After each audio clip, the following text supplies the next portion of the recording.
J'ai cru qu'en tant que journaliste, c'était important en fait de visibiliser les affres du milieu et de dire en fait que c'était pas juste de la magie et des streams et des clips et des paillettes et qu'en fait c'est un milieu assez difficile pour les femmes, surtout les jeunes femmes qui essayent de se faire une place.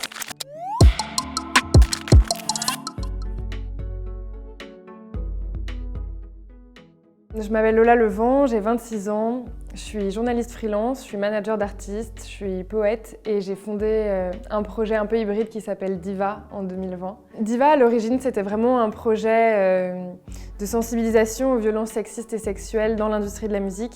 L'idée c'était vraiment de communiquer, de dénoncer des choses, de montrer, de partager des expériences de femmes du milieu. C'est devenu un projet d'accompagnement d'artistes qui s'identifient comme femmes. Pour la simple et bonne raison que ça m'a paru être la chose la plus évidente en fait de travailler aux côtés des femmes au jour le jour et de mettre vraiment leur travail, leur création en valeur. Moi j'ai commencé à travailler vraiment dans la musique en tant que journaliste. J'ai navigué avec diverses structures. J'ai eu des expériences en label qui se sont plus ou moins bien passées. Tout ce que j'ai vécu et vu et entendu, ça m'a vraiment interpellée. J'ai cru qu'en tant que journaliste, c'était important en fait de visibiliser les affres du milieu et de dire en fait que c'était pas juste de la magie et des streams et des clips et des paillettes et qu'en fait c'est un milieu assez difficile pour les femmes, surtout les jeunes femmes qui essayent de se faire une place. Quand on navigue dans le milieu musical, on a très vite affaire au sexisme, qu'il soit ordinaire ou vraiment frontal. On est vulnérable, on est sur un terrain où on sait qu'on peut se faire agresser et puis on me racontait beaucoup de choses, des histoires d'agression, des histoires de viol. L'industrie de la musique, c'est un boys club.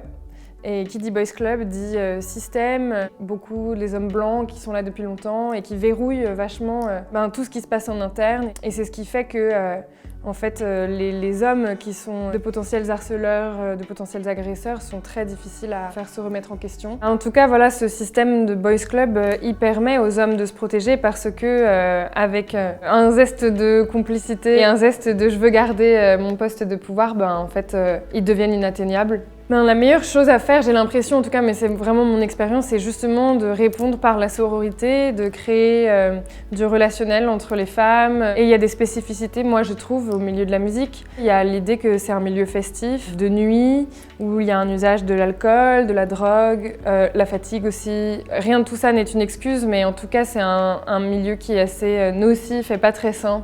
Il y a ça, et puis il y a toute une problématique à mon sens de symbolique culturelle qui est qu'on a tendance à placer certaines personnes sur un piédestal. On est poussé à distinguer les artistes du reste de la société. Les artistes hommes sont des mecs comme les autres. Et dans le cas où ils agressent, ce sont des agresseurs comme les autres. Ce sont des coupables comme les autres. Il y a un peu un problème de conscientisation générale du sujet, quoi. C'est loin de toucher que le rap français. Proportionnellement, on le sait déjà, il y a très peu de femmes dans le milieu musical, notamment dans le jazz, dans les musiques classiques, dans la chanson française évidemment. Donc en fait, le genre musical n'a aucune conséquence, à mon sens, sur le comportement des hommes du milieu. Par contre, c'est une gangrène généralisée, malheureusement. Alors au début, avec Diva, ce que je voulais faire, c'était déjà mettre en valeur la parole des femmes, faire entendre et lire des témoignages. Et j'ai aussi mené 2 enquêtes aux côtés de Street Press.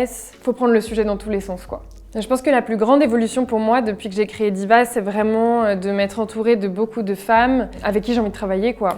Ça solidifie tout, d'avoir quelqu'un à qui parler, partager des expériences, quelqu'un de qui apprendre. Je pense que pour voir des changements concrets, il faut du temps, ça c'est sûr, il faut prendre son mal en patience, on en a conscience. Pour moi, là, l'objectif, c'est vraiment de travailler au jour le jour avec mes artistes, donc Johanna, Angie, Lou CRL et Lazuli, développer leur musique. Il y a beaucoup de choses qu'on a envie de faire ensemble et on n'a pas vraiment, je pense, l'intention de choisir.